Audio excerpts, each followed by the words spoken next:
हमारी पार्टी कह रही है कि नीतीश कुमार जी के साथ नाइंसाफी हो रही है और जो हालात बनी है उसमें भारतीय जनता पार्टी अभी तक न इनके देश के प्रधानमंत्री नरेंद्र मोदी जी और न देश के गृह मंत्री अमित शाह जी एक बार भी नीतीश कुमार जी के बिहार के मुख्यमंत्री बनेंगे इसके लिए उन्होंने नहीं कहा और न कोई भारतीय जनता पार्टी के कोई बड़े नेता कहा।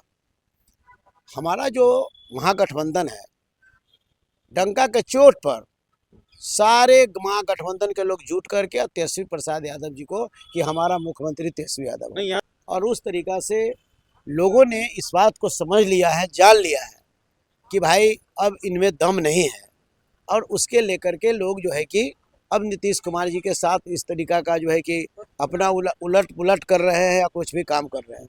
तो ऐसे परिस्थिति में हमारा यह साफ कहना है कि एनडीए में सब कुछ नहीं चल रहा है ठीक और हर जगह मान लेते हैं जी की परेशानी है, चाहे वह क्षेत्र का मामला हो, चाहे वह घोषणा पत्र का मामला हो, चाहे आपस में बैठने का मामला हो। कभी अमित शाह जी आते हैं, मात्र कहने का मतलब जी कि 15 मिनट भी नहीं होता है बिहार के मुख्यमंत्री जी चले जाते हैं।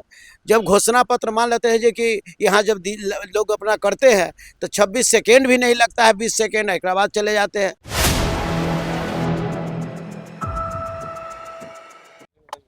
नमस्कार, आप देख रहे हैं 4 PM और मैं हूं अभिषेक मिश्रा। देखिए, इस वक्त हमारे साथ आरजेडी के दिग्गज नेता और बिहार सरकार के पूर्व मंत्री शिवचंद्र राम हैं।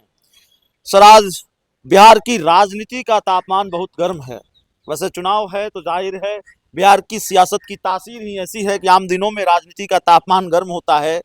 मौसम ठंडा है लेकिन फिर भी बिहार की सियासत का पारा चढ़ा हुआ है।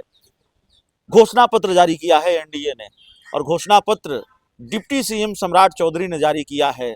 ये एक नई रवायत है। एनडीए के बॉस नीतीश कुमार हैं और घोषणा पत्र सम्राट चौधरी जारी कर रहे हैं, डिप्टी बॉस जारी कर रहे हैं।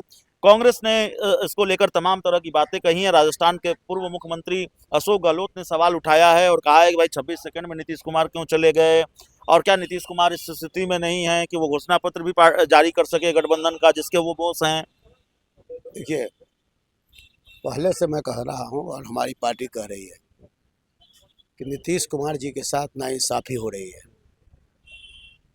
और जो हालात बनी है उसमें भारतीय जनता पार्टी अभी तक न इनके देश के प्रधानमंत्री नरेंद्र मोदी जी और न देश के गृह मंत्री अमित शाह जी एक बार भी नीतीश कुमार जी के बिहार के मुख्यमंत्री बनेंगे इसके लिए उन्होंने नहीं कहा और न कोई भारतीय जनता पार्टी के कोई बड़े नेता कहा।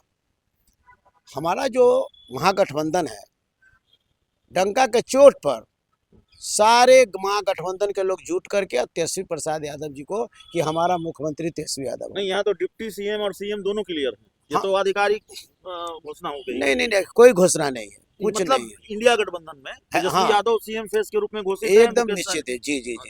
लेकिन ये जो एनडीए है इसमें क्या चल रहा है अब तो उन्हीं लोगों से पूछिए। और मान के चलिए घोषणा पत्र है, अब उस घोषणा पत्र को मान लेते हैं कि बिहार के मुख्यमंत्री या तमाम जो इनके गठबंधन के लोग हैं उनके तमाम जो सुप्रीमो हैं सभी को मिल कर करके जो है कि घोषणा पत्र होना चाहिए था। तो हम तो लग रहा है कि भारतीय जनता पार्टी का ये घोषणा पत्र है, उसी घोषणा पत्र को लेकर के लोग जो है अपना जो है कि इसको काम को कर रहे हैं। इसमें एनडीए गठबंधन में सब कुछ ठीक ठाक नहीं। आपका तो कई दशक का राजनीतिक अनुभव है, राजनीति का गुना गणित समझने में बड़े माहिर हैं। बात समझ में नहीं आ रही है। नीतीश कुमार के 12 सांसदों के भरोसे केंद्र की सरकार टिकी हुई है। अगर समर्थन वापसी हो जाए तो संकट में आ जाएगी सरकार। फिर भी भारतीय जनता पार्टी पंगा क्यों ले रही है नीतीश कुमार से? अमित शाह कह रहे हैं समय बताएगा मुख्यमंत्री कौन होगा, विधायक दल की बैठक में तय होगा। तारापुर में कहते हैं कि अगर आप सम्राट चौधरी को वोट देंगे तो प्रधानमंत्री नरेंद्र मोदी इनको बड़ा आदमी बनाएंगे। और आज घोषणा पत्र जारी होता है, उसमें खेला सम्राट चौधरी घोषणा पत्र जारी करते हैं, नीतीश कुमार नहीं करते हैं। तो क्यों नीतीश कुमार के साथ इस तरह का खेल या खेल होता हुआ दिख रहा है? देखिए, सबसे बड़ा चीज है कि शुरू से ही जिस दिन नीतीश कुमार जी तेजस्वी यादव जी के यहाँ से जब से कहने का मतलब कि निकले उस समय के बाद से इनकी गिनती जो है कि शुरू हो गई और उस तरीका से लोगों ने इस बात को समझ लिया है, जान लिया है कि भाई अब इनमें दम नहीं है, और उसके लेकर के लोग जो है कि अब नीतीश कुमार जी के साथ इस तरीका का जो है कि अपना उलट पुलट कर रहे हैं या कुछ भी काम कर रहे हैं। तो ऐसे परिस्थिति में हमारा यह साफ कहना है कि एनडीए में सब कुछ नहीं चल रहा है ठीक, और हर जगह मान लेते हैं जी की परेशानी है, चाहे वह क्षेत्र का मामला हो, चाहे वह घोषणा पत्र का मामला हो, चाहे आपस में बैठने का मामला हो। कभी अमित शाह जी आते हैं, मात्र कहने का मतलब ये कि 15 मिनट भी नहीं होता है, बिहार के मुख्यमंत्री जी चले जाते हैं। जब घोषणा पत्र मान लेते हैं जी कि यहाँ जब लोग अपना करते हैं तो 26 सेकेंड भी नहीं लगता है, 20 सेकेंड एक बाद चले जाते हैं। तो इस तरीका से एनडीए गठबंधन में कुछ सब ठीक ठाक नहीं लगा। क्या होगा 14 नवंबर? 14 नवंबर को तेजस्वी यादव जी तो बिहार के मुख्यमंत्री बनने जा रहे हैं, महागठबंधन की सरकार बनने जा रही है। बारिश हो रही है, आप भीग रहे हैं, इसलिए आपसे आखिरी सवाल, अब आपको ज्यादा परेशान नहीं करेंगे। मोकामा की घटना पर क्या कहेंगे? जेडीयू के उम्मीदवार हैं जिन पर आरोप लग रहा है अनंत सिंह, और वो आरोप सूरजभान सिंह पर लगा रहे हैं। आरजेडी के उम्मीदवार लगा रहे हैं। अनंत सिंह के खिलाफ एफआईआर भी दर्ज हुई है, जो जानकारी निकल कर आ रही है। देखिए, जो भी घटनाएं घटी वो काफी दुखद, और इस सुशासन का पोल खुल रहा है। देश के प्रधानमंत्री एक तरफ मुजफ्फरपुर में लालू प्रसाद यादव जी के राज को जंगल राज कह रहे हैं, और दूसरी तरफ कहने का मतलब मोकामा में जो है, मोकामा में दिन दहाड़े गोली मार दी जा रही है। एक कैसा सुशासन! ये तो देश के प्रधानमंत्री को जवाब देना चाहिए इस पर। हम दूसरा से जवाब नहीं। देश के प्रधानमंत्री किस मुंह से जंगल राज की बात करते हैं?